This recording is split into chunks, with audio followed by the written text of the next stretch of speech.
कि ये कानून नहीं बनता अगर चंद्रबाबू नायडू,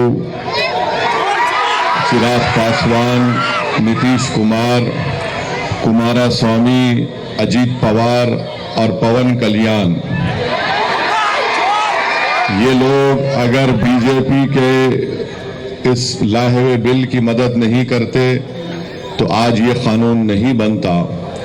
मेरी आपसे गुजारिश ये है कि आप कभी भी मत भूलिए चंद्रबाबू नायडू को, पवन कल्याण को, नीतीश कुमार को, चिराग पासवान को, कुमारस्वामी को, अजीत पवार को और जयंत चौधरी को भी। और आप अपने जमहूरी तरीके से जब कभी भी आपको मौका मिलेगा आंध्र प्रदेश में, आप चंद्रबाबू नायडू को हराइए, पवन कल्याण को हराइए। जब तक आप इनको सियासी तौर पर शिकस्त नहीं देंगे, इनका दिमाग ठिकाने आने वाला नहीं है। और हम शुक्रिया अदा करते हैं जगन मोहन रेड्डी का कि उन्होंने इस बिल की मुखालिफत में वोट दिया, और उन तमाम सियासी पार्टियों का शुक्रिया अदा करते हैं जिन्होंने इस बिल की मुखालिफत में वोट दिया। कानून ऐसा बनाया गया है कि मिसाल के तौर पर आपको समझाने के लिए, यहाँ पर करनूल में गोल गुंबज की दरगाह है और वो आसार कदीमा का भी उसमें रोल है। अब जब से ये कानून बन चुका है, वक्फ बोर्ड उसका मालिक नहीं है, एएसआई उसका मालिक बन चुका है। हम चंद्रबाबू नायडू से पूछना चाह रहे हैं कि आपने कितना झूठ बोला आंध्र प्रदेश की आवाम को कि कुछ नहीं होगा। तीसरी बात यह है कि गवर्नमेंट किसी भी मस्जिद को, दरगाह को, खानखा को आपसे छीन सकती है। आप इस खुशफहमी का शिकार मत रहिए, नहीं हमारे पास है, ये है। गवर्नमेंट कुछ भी सेक्शन 3C उठाकर पढ़ लीजिए आप। और फिर इसमें ऐसा कानून बनाया गया कि लिमिटेशन का कानून लागू कर दिया गया। अगर कोई 20 साल से 12 साल से 20 साल से वक्फ की जायदाद पर काबिज है तो चंद्रबाबू नायडू उसको मालिक बना रहे हैं। हम चंद्रबाबू नायडू से पूछना चाह रहे हैं, आपकी एक तरकारी की दुकान है हेरिटेज के नाम से, अगर वहां पर कोई 20 साल से कब्जा करके बैठ गया तो मेरी हो जाती, आपकी रहती। आप लिमिटेशन का कानून उस पर लागू कर दिए। आरएसएस यही चाहती है कि इस मुल्क में उनके पास एक लिस्ट है उन मस्जिदों की, दरगाहों की, खानकाहों की, वो उसको हासिल करना चाहते हैं। और चंद्रबाबू नायडू और पवन कल्याण ने आरएसएस के एजेंडे को सामने बढ़ाया है और आरएसएस को इस मुल्क के सेकुलरिज्म को खत्म करने के लिए, इस मुल्क के आइन को, कॉन्स्टिट्यूशन को कमजोर करने के लिए चंद्रबाबू नायडू ने बीजेपी का साथ दिया। आंध्र प्रदेश में यकीनन तरक्की होनी चाहिए, मगर चंद्रबाबू नायडू आंध्र प्रदेश की आवाम को झूठ बोल रहे हैं। मैं अमरावती के लिए कर रहा हूं। चंद्रबाबू नायडू अमरावती के लिए नहीं कर रहे हैं, सिर्फ अपने खानदान और दोस्तों के लिए आंध्र प्रदेश की बलि लगा दिए दिल्ली में। कोई अमरावती का काम क्या हो रहा है बताओ आप। मगर अल्लाह का करम है कि हम देख रहे हैं कि इतने कम अरसे में 2024 में इलेक्शन हुआ। आंध्र प्रदेश की आवाम में अभी से चंद्रबाबू नायडू के खिलाफ गुस्सा पैदा हो चुका है और मुझे यकीन है कि इंशाअल्लाह ताला ये गुस्सा और बढ़ेगा और चंद्रबाबू नायडू को इलेक्शन, जब कभी भी लोकल बॉडी के इलेक्शन होंगे या अगर कुछ भी इलेक्शन हो, मेरी आपसे गुजारिश है कि आप इसका मौसर जवाब दीजिए। हमारे जो भाई तेलुगु देशम पार्टी में बैठे हुए हैं, अगर नायडू आपकी बात को नहीं सुनता, आप निकल जाओ पार्टी छोड़ दो पार्टी को। आप कुछ नहीं कर सकते। देखो ये कानून मस्जिद को छीनने के लिए बनाया गया, ये कानून दरगाहों को छीनने के लिए बनाया गया, ये कानून खानखाहों को, कब्रस्तानों को छीनने के लिए बनाया गया है। जब तुम्हारी और मेरी पहचान मस्जिद से है, इख्तलाफ हो सकता है, मैं आप कोई दूसरी पार्टी में होंगे, मगर जब बात शरीयत की, मस्जिद की आती है, तो मैं आपसे अपील कर रहा हूं कि आप बेखौफ होकर टीडीपी को छोड़ दीजिए और पैगाम दीजिए कि आप कभी भी संविधान पर, कॉन्स्टिट्यूशन पर, शरीयत पर, मस्जिद पर कोई कॉम्प्रोमाइज नहीं करेंगे। मेरे भाई, मैं आपको बता रहा हूं कि चंद्रबाबू नायडू की तायद से क्या हो रहा है। मुजफ्फरनगर में यात्रा शुरू होती है, वहां पर संघ परिवार के लोग चले गए एक दुकान पर, जाकर कहा कि तुम्हारे पास नाम क्या है? उसने कहा नाम से क्या मतलब?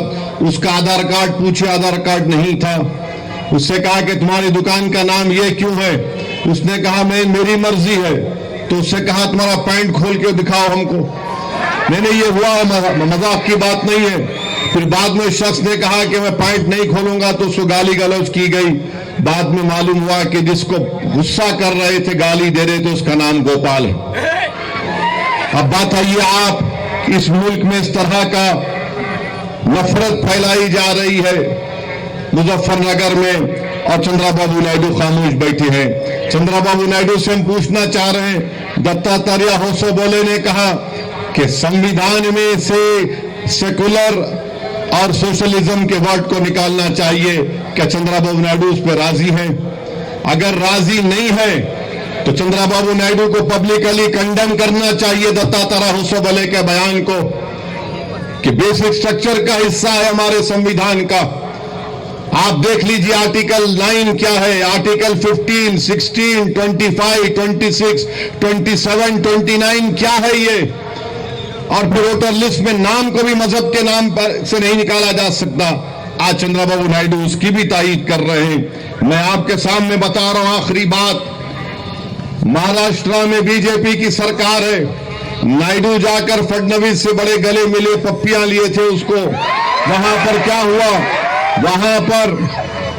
वहां पर मीरा रोड में, नया नगर में 7 बंगालियों को पकड़ लिया गया।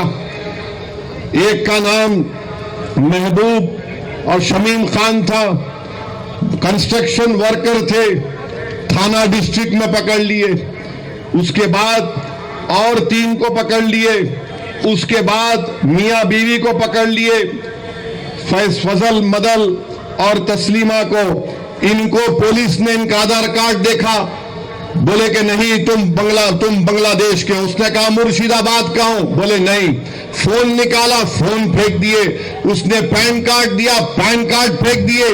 इन 7-8 हमारे बंगाली मुसलमानों को जो हमारे देश के हैं, उनको बिठाकर बंगाल पहुंचाकर बीएसएफ के हवाले करके, बीएसएफ वालों ने उनको खूब पीटा और उनको ले जाकर ढकल कर बंदूक की नोक पर भारत के बॉर्डर से निकालकर बांग्लादेश के बॉर्डर में फेंक दिए। ये हो रहा है चंद्रबाबू नायडू। आपको अपनी कुर्सी की पड़ी है, हमको हमारे देश से बंगाली जबान बोलते थे। एक शख्स ने कहा कि मेरे पास 5-8 हजार रुपये थे, बीएसएफ के लोगों ने 7,500 रुपये छीन लिए मुझसे, बांग्लादेश में ढकल दिया उनको। फिर बंगाल की पुलिस ने पूरा भिजाया, कागजात भिजाए कि यहां के रहने वाले 3 बॉर्डर है, उत्तर दिनाजपुर, कोच बिहार से ढकल दिए 7 के 7 लोगों को। बताइए क्या हो रहा है हमारे देश में। अरे अगर आपको महाराष्ट्र में बंगाली बोलने वाले बांग्लादेशी नजर आ रहे हैं, मैं नरेंद्र मोदी से ये कह रहा हूं, भारत के वजीर आजम से, अगर आप जबान को देखकर ऐसा कर रहे हैं तो क्या आप में इतनी हिम्मत नहीं है कि वो 4 जालिम लोग जो 26 हमारे हिंदू भाइयों को पहलगाम में गोली मारे, वो कहां छुप गए? निकालो उन जालिमों को मोदी। आप सिर्फ बंगाली जबान बोल रहे हैं। उनका एयरपोर्ट पे, पूना एयरपोर्ट पे उनका आधार कार्ड फाड़ दिए। बेचारे का 25,000 का स्मार्टफोन रख लिया हजरत पुलिस।